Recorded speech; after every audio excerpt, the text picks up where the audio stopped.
Hello everyone and welcome to another video with me, Umber Rays, and today we're going to be talking about Onion Knight, and I'm going to give a shout out to Chino, who was the first person on my friend list who actually showed up with a powerful Onion Knight. Thanks Chino, definitely, yeah, I know that there are some other people out there with Onion Knights too that are super powerful, but the friend list is a pain in the ass. That's kind of my hesitation. I just didn't know. My brain died. I'm really tired. I'm getting ready to, of course, travel. So anyway, let's talk about him. Because Onion Knight is a character that, well, when he was announced, FF3 has never been my favorite Final Fantasy for a whole bunch of reasons. It's just not. I respect it for where it came in the series. I respect what it brought to the game at the time. I respect it as being a piece of Final Fantasy history, but in terms of the game, it's just never quite clicked with me. It's just, I mean, we all have those Final Fantasies that just don't quite click with us. The difference is kind of being able to just, realize that it is a good game, but yeah, Onion Knight has never been my favorite character, so when he was announced, I felt kind of disappointed. I really was hoping for CG Noctis, but Alum be Alum, and Alum be power creeping the shit out of this game currently. Honestly, I'm actually shocked. When we took a look initially at CG Onion Knight's power capabilities, I didn't think at the time that he would be the most powerful thing in the game, yet it seems like he is.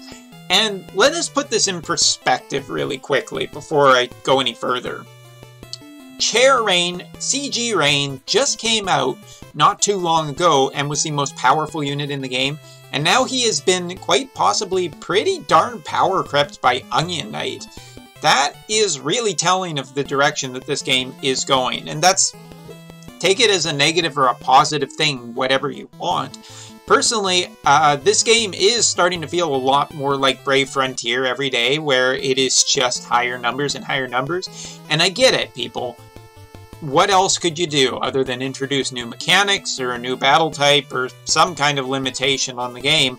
But instead, it's just higher and higher damage numbers, which, we're getting into Disgaea territory, except for the game can't handle over 2.14 billion damage, technically, so I don't know. I'm just saying, something's got to give at some point before the game dies. But hey, maybe we're aiming for the new Brave Exvius game, the War of the Visions or whatever.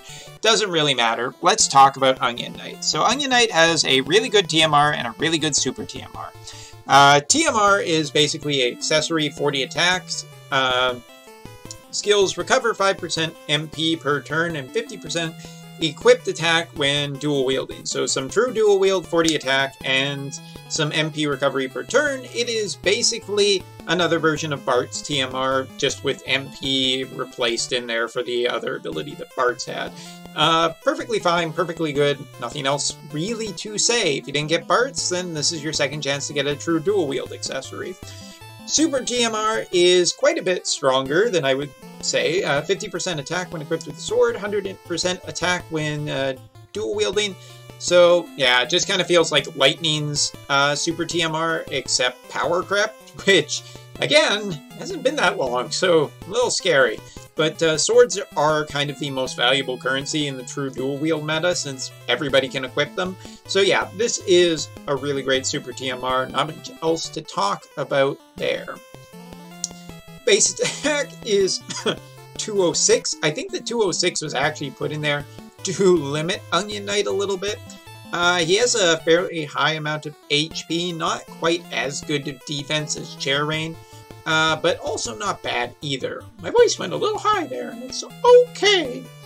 Attack is really where it's at, though. He has some pretty good natural elemental resistance, status effect resistance, and his limit burst is kind of awkward, but is still pretty strong. Basically, the only reason that you are using his limit burst is to give damage up modifiers to his other abilities, so that is the really important thing to remember here. That is why you are using his limit burst. His limit burst is an awkward chainer. It will only really kind of chain with itself, except for maybe some spark chaining you could potentially do. But yeah, really just limit burst is here to give boost everything else. Not to say that it's a bad limit burst, but just its real functionality is not what is not just that. But yeah, moving on, let's talk about Onion Knight. What is there to say? Well, he is a true dual wielder. Of course, that's what the meta is. He has natural dual wield, he has lots of passives, natural 7% MP recovery per turn, which is good because he has a fair number of ways of getting triple cast in his kit, so you definitely don't want to be running out of MP in the middle of a fight. That's just bad. Some limit burst per turn. I do believe he has a limit burst fill rate up of 100%, and he has basically 50% true dual wield in his kit, so if you put another 150% on him, he's done and ready to go, starts the fight with his limit burst, and that's basically it for that. As I've talked about before with his kit, when it comes to abilities, he has Onion Slicer chaining abilities, which are really only going to chain with himself. It's fine, it's not great, but it's fine. The interesting thing about his Onion Knight ability, or his primary four Onion Slice abilities, is that they give elemental resistance, as well as doing elemental damage, and give himself 150% attack modifier, while also powering up the same elements. I kind of like this idea of, you know, using one ability to power up another ability, and it does offer some protection. It does not offer any debuffing though, and that is kind of a problem in those abilities. However, Onion Knight also has, you know, 2 more sets of the same elements. Going on further, he has backloaded Stardust Ray chaining, which is really good, also because Onion Knight has a lot of elements. The problem I've talked about with Stardust Ray Chainers currently for a lot of the game is that it's kind of hard to, you know, match up certain characters that also have triple casting or just only double casting and the same elements and the same kind of abilities. While Onion Knight does have backloaded damage, he does have a stacking debuff, meaning that, you know, it's 60% the first turn for a, you know, that element debuff, then 90% the next turn, then one turn 120% debuff. So he does have strong debuffs for 4 elements, you just kind of have to wait a bit to get there.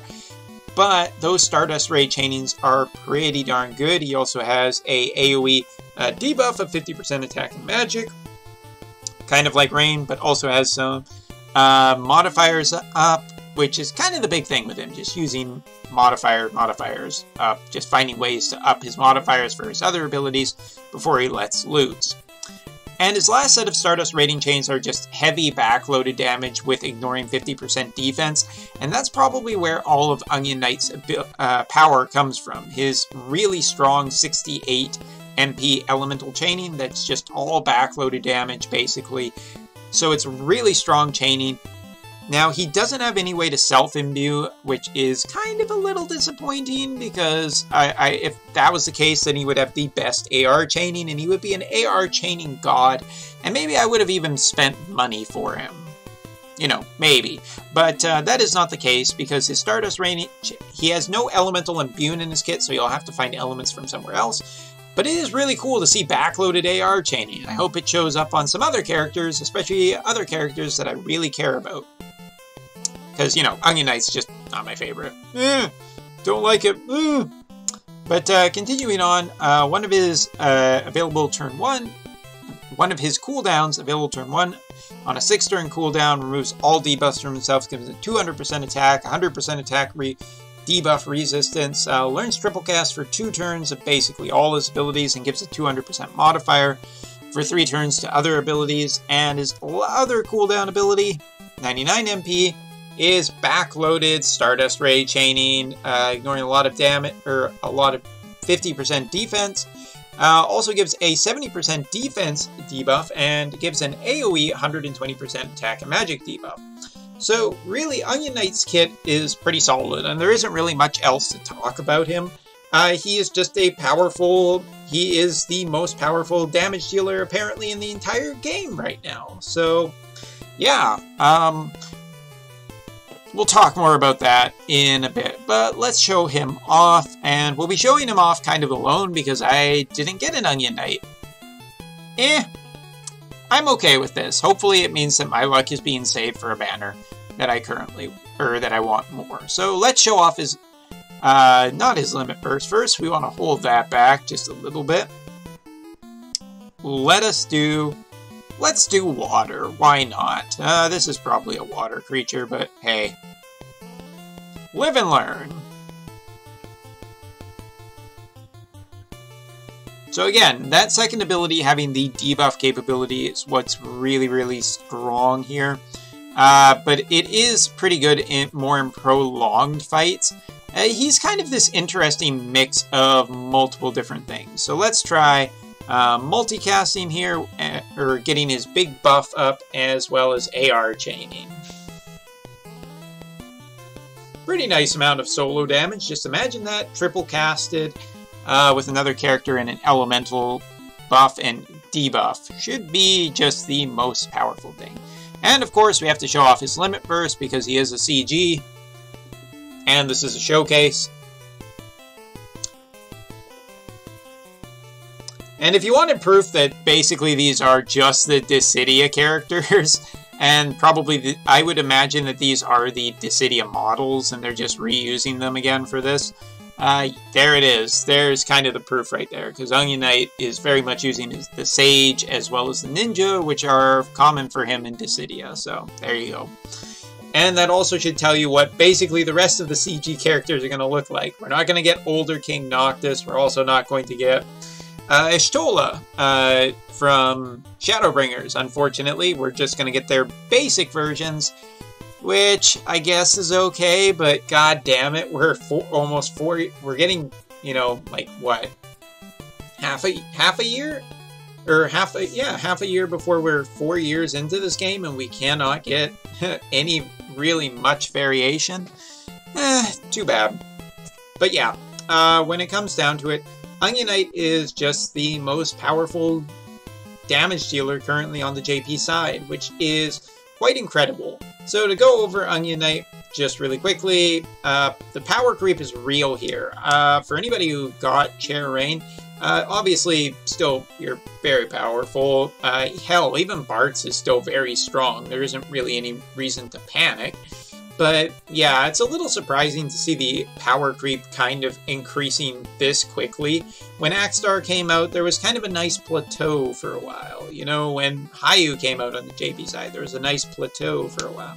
But now we're just seeing a fair power creep just one after another, possibly just because of the Summon Fest, and Alum just doesn't know how to make people pull anymore.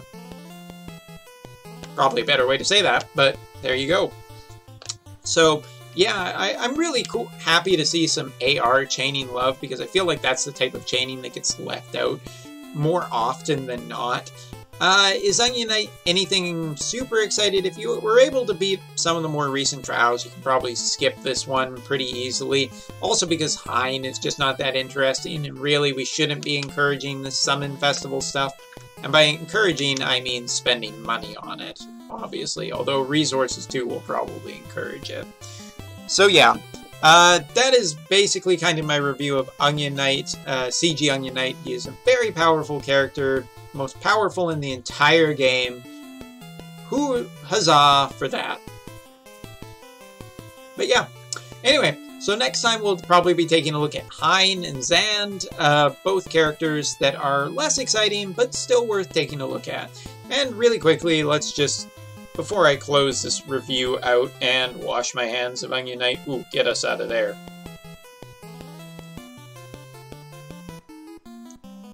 Let's show him off.